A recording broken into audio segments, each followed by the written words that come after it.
দক্ষিণ এশিয়ার ভূরাজনৈতিক মানচিত্রে মলদ্বীপ ও বাংলাদেশের সাম্প্রতিক ঘটনাবলী যেন একই সুতোয় গাঁথা। ইন্ডিয়া আউট নামক বিষাক্ত প্রচারণার মাধ্যমে ক্ষমতা দখলের স্বপ্ন দেখেছিল মলদ্বীপের প্রেসিডেন্ট মোহাম্মদ মইজ্জু এবং বাংলাদেশের অনির্বাচিত নেতা মোহাম্মদ ইউনূস। কিন্তু আজ মলদ্বীপের মইজ্জু ভারতের কাছে মাথা নত করতে বাধ্য হয়েছেন। আর বাংলাদেশের জনগণ গত 11 মাসে নিশ্চয়ই বুঝতে পেরেছে তাদের কি ভয়ঙ্কর ভুল হয়েছে।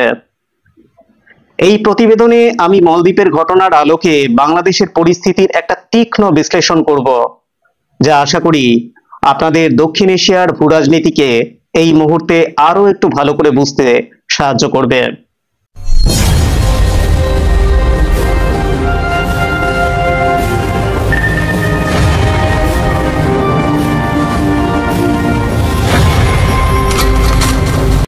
2023 সালের নভেম্বরে মলদ্বীপের ক্ষমতায় আসেন মোহাম্মদ মইজ্জু।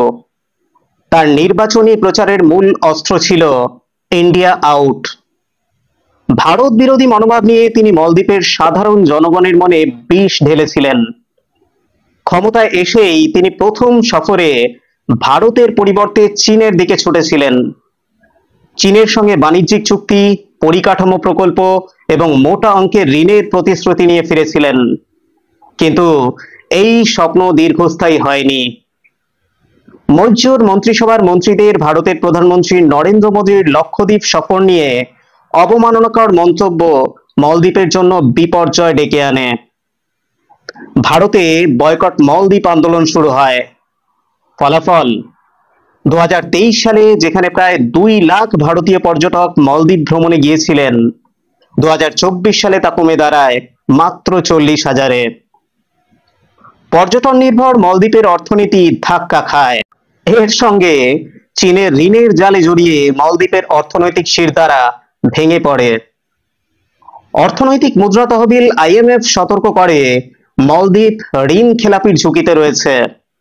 চীন, সৌদি আরব এবং অন্যান্য পশ্চিম এশিয়ার দেশগুলো মুখ ফিরিয়ে নেয় মলদ্বীপের কাছ থেকে। শেষ পর্যন্ত মইজ্জু বুঝতে পারেন ভারত ছাড়া মলদ্বীপের বেঁচে থাকা প্রায় অসম্ভব। 2024 সালের মাঝামাঝি থেকে তিনি ভারতের প্রতি সুর নরম করেন। জুন মাসে তিনি ভারতে আসেন মোদির তৃতীয়বারের শপথ গ্রহণে। অক্টোবরে আবার সস্ত্রীক ভারত সফর। ভারতের $75.7 কোটি সহায়তায় মলদ্বীপ ঋণ খেলাপির হাত থেকে বেঁচে যায়। উত্তর মলদ্বীপে আন্তর্জাতিক বিমানবন্দর, দক্ষিণে সেতু, মালেতে আবাসন প্রকল্প, এই সবই ভারতের অর্থায়নে। এবার মলদ্বীপের 60তম স্বাধীনতা দিবসে মোদীকে গেস্ট অফ অনার হিসেবে আমন্ত্রণ জানিয়ে মইজ্জু যেন প্রকাশ্যে নিজের ভুল স্বীকার করেছেন। মলদ্বীপের এই ঘটনার সঙ্গে বাংলাদেশের পরিস্থিতির মিল অস্বাভাবিক নয়।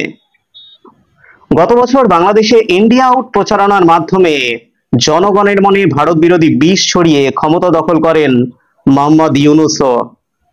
কিন্তু মইজ্জুর সঙ্গে ইউনূসের পার্থক্য আছে। মইজ্জু নির্বাচিত আর ইউনূস একজন দখলদার। গত 11 মাসে বাংলাদেশের সাধারণ মানুষ বাংলাদেশের পরিস্থিতি থেকে বুঝতে পারছে তারা কি ভয়ঙ্কর ভুল করেছে এই রাজাকার রেজিমকে ক্ষমতায় এনে। ইউনূসের নেতৃত্বে বাংলাদেশের অর্থনীতি, সামাজিক সম্প্রীতি এবং আন্তর্জাতিক সম্পর্ক প্রায় তলানিতে ঠেকেছে। ভারতের সঙ্গে সম্পর্কের অবনতি বাংলাদেশের জন্য মারাত্মক হয়ে দাঁড়িয়েছে। ভারত বাংলাদেশের বৃহত্তম বাণিজ্যিক অংশীদার এবং দীর্ঘদিনের মিত্র। কিন্তু ইউনূসের ভারত বিরোধী নীতির কারণে বাংলাদেশ আজ চীনের ঋণের জালে আর অভাবনীয় ভূরাজনৈতিক সংকটে জড়িয়ে পড়েছে, ঠিক যেমনটি মলদ্বীপে হয়েছিল। চীনের প্রতিশ্রুত ঋণ আর সহায়তা বাংলাদেশের অর্থনৈতিক সংকট সমাধানে ব্যর্থ হয়েছে।